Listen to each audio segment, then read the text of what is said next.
Complex studies made simple. Welcome to the Reuse Podcast. Episode 2. What does the study actually measure?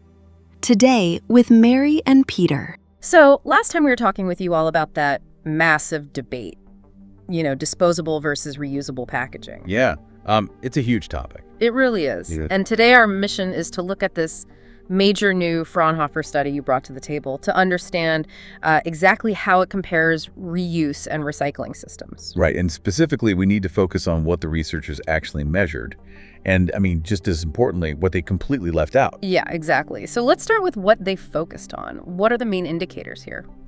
Well, they really zeroed in on three main things: direct energy use, freshwater use, and circularity. Circularity, right? Which essentially tracks like system losses. Exactly, system losses. I like to think of circularity sort of like a leaky water slide. Oh, a leaky water slide. Yeah, like think about how much of the original water actually makes it all the way back to the top for another ride versus, splashing out into the environment as waste. That is actually a really great way to picture it. Because as we try to shift away from this linear take-make-toss economy, those losses are the true ongoing costs. Right, the energy, water, and material losses. Yeah, that's the real price of keeping any packaging in circulation. Okay, but to truly understand a specific part of a system, sometimes you have to blur out the rest, right? Right, which is why we need to clarify what this study is actually not doing. Okay, what is it not doing? Well, it's explicitly not a full life cycle assessment, or an LCA, as people usually call it. Oh, okay, so it's leaving some stuff out on purpose. Yes, it intentionally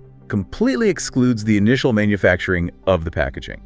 And it leaves out the transportation logistics too. Wow. Wait, really? So no factory emissions and no delivery trucks in this data? Nope, none of that. Okay, so since the study ignores the factory and the delivery truck, what is it measuring? It evaluates the exact processes that close the loop. Close the loop, okay. Right, so the core difference here comes down to preserving the shape versus preserving the raw material. Okay, can you give an example of that? Sure.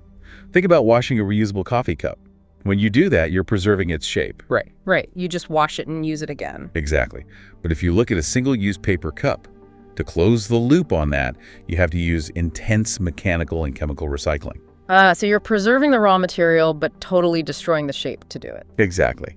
And you see the exact same contrast in heavy logistics, like cleaning reusable plastic crates versus, say, breaking down and repulping single-use cardboard boxes. Wait, hold on though. Let me push back on that for a second. Because washing thousands of plastic crates, that sounds incredibly water intensive. Sounds like it would be, yeah. Right. So how does recycling cardboard also require massive amounts of water?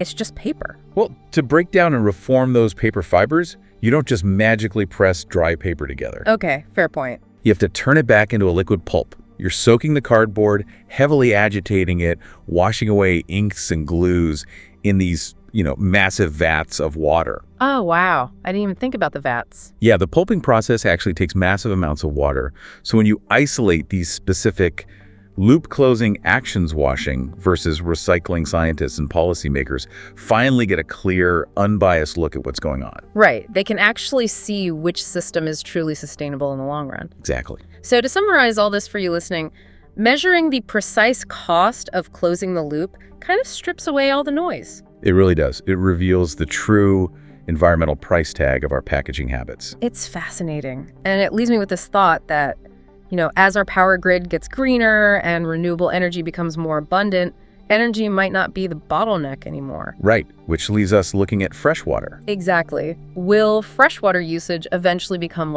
the ultimate deciding factor in these packaging wars? It's a huge question. Yeah. Think about it.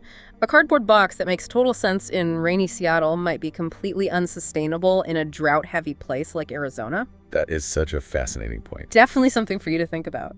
Next time, we're going to apply this exact methodology to the highly debated case of coffee-to-go cups. So make sure you tune in for that. You can find the next episode right here on our channel. Understanding research behind reuse and recycling. This is the Reuse Podcast.